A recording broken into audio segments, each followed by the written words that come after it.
Good morning from a McDonald's parking lot, not my usual break spot, but it's practically kissing distance from my receiver, so I'll allow it.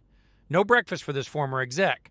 My strategic plan revolves around coffee, black, bitter, and in quantities that'd make a barista sweat. Normally, I am a 10-hour break and start the pre-trip type of driver, but this receiver's on a leisurely 0800 wake-up schedule, so I'm stuck sipping caffeine and contemplating my life choices. Welcome to Midlife Trucker, where I am your host, Tom Bell, who swapped an office suite in corporate America for more windows and a moving view, from coffee runs and corporate jargon to open road freedom. This ex-exec's hauling freight and snark across America's highways. Buckle up, let's hit the road. Roll that intro.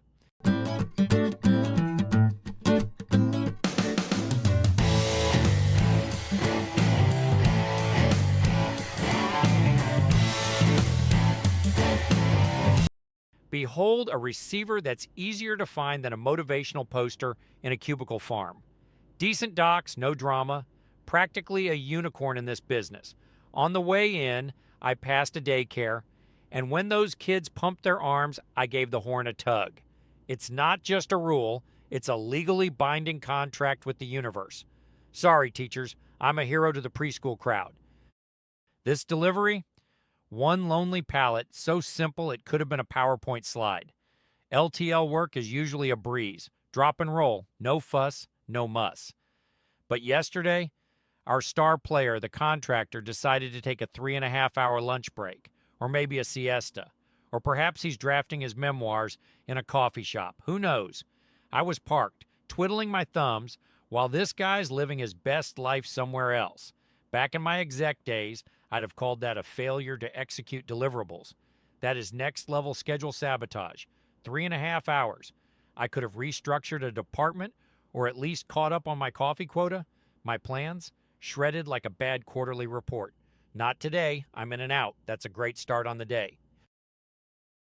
Next stop's a receiver I could navigate blindfolded. Familiar turf, like my old office before the open plan nonsense. But then, bam.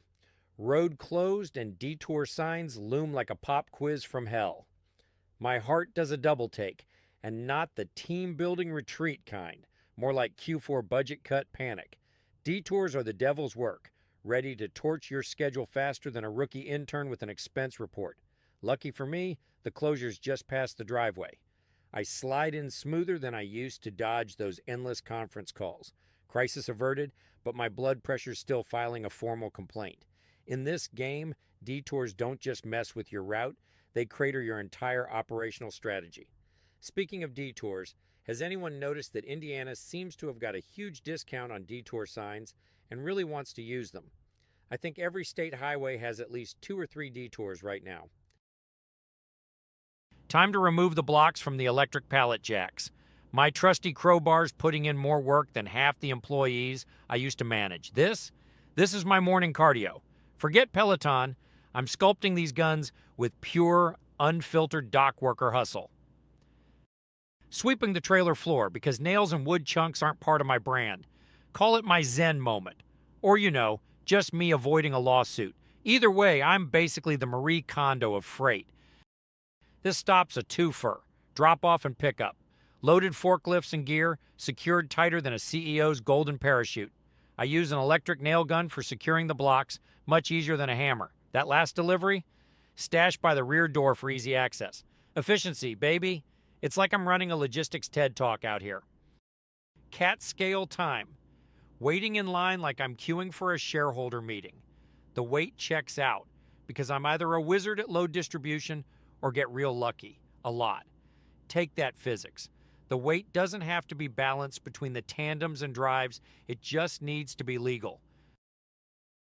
That's a wrap on the last delivery, smooth as a boardroom pitch when the numbers align. But the mission's not over. Now it's time to grab that final pickup and point this rig toward the fort. One more load to pick up, then I'm hauling freight and dreams back to the fort where I'll pick up a load to take me home. Dispatch, in their infinite wisdom, added a pickup to optimize my workflow. Sounds great, except the place closed at 1600, not 1630. Weekend vibes, am I right? One quick call to dispatch, and I'm out of there faster than you can say revised KPI. Pro tip, always double check the fine print. When you encounter a closed shipper or receiver, does your dispatch keep you moving or have you wait? Take time to fuel the beast. In Wisconsin and Minnesota, Pilot and Flying J are rarer than a competent middle manager. You see one, you stop. It's not just strategy, it's survival. Now, I know that the miles to empty on my dashboard has as much padding as a promotional budget, but running out does not seem like a good idea. This rig's thirstier than a consultant billing by the hour. Look at that total. Now, that is pump price, not the discounted price actually paid, but wow.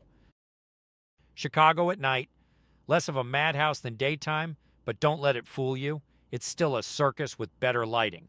The skyline's glittering like a corporate gala, all twinkly and full of itself, while I'm weaving through traffic that's finally decided to move. Daytime Chicago? A gridlocked nightmare that'd make a logistics manager cry. At night, it's like the city popped a chill pill and remembered how to flow. I'm dodging cabs and late-night delivery vans, like I used to sidestep pointless boardroom debates, only with better views and zero PowerPoint. Fun fact, Chicago's called the Windy City, not just for the breeze off Lake Michigan, but because its politicians were famously full of hot air in the 1800s. Figures. And here's a trivia nugget. Did you know the Chicago River's flow was reversed in 1900 to keep sewage out of the lake? Yeah, they literally engineered the river to run backward. I'd love to have seen that being pitched in the planning meetings. Tonight, I'm just trying to keep my rig on course, sipping coffee to stay sharp, and praying I don't hit a surprise pothole the size of a budget deficit. This city's alive, pulsing with energy, but I'm focused on getting through without a traffic snarl derailing my schedule. Open road's calling, and I'm ready to answer. It's almost midnight, when most truckers would be worried about parking. Pilot number 198 in Plymouth, Indiana, you beautiful oasis on US 30. This stretch is a trucker's dream. There are several stops, and a few of them just do not fill up every night. I'm parked, I'm happy, and I'm headed off to slumber. I'm not sure if my head hits the pillow and I fall asleep, or if I fall asleep and then my head hits the pillow. Either way, same difference. That's a wrap on today's vlog. I managed to get a respectable 613 miles in today, from the McDonald's in Chanhassen, Minnesota, to the Pilot on Plymouth, Indiana. This is Midlife Trucker, where I trade boardroom BS for open road freedom. Hit that like button, because this exec turned trucker's got more stories to haul, and besides, it's free. As always, make sure you're enjoying every day at work.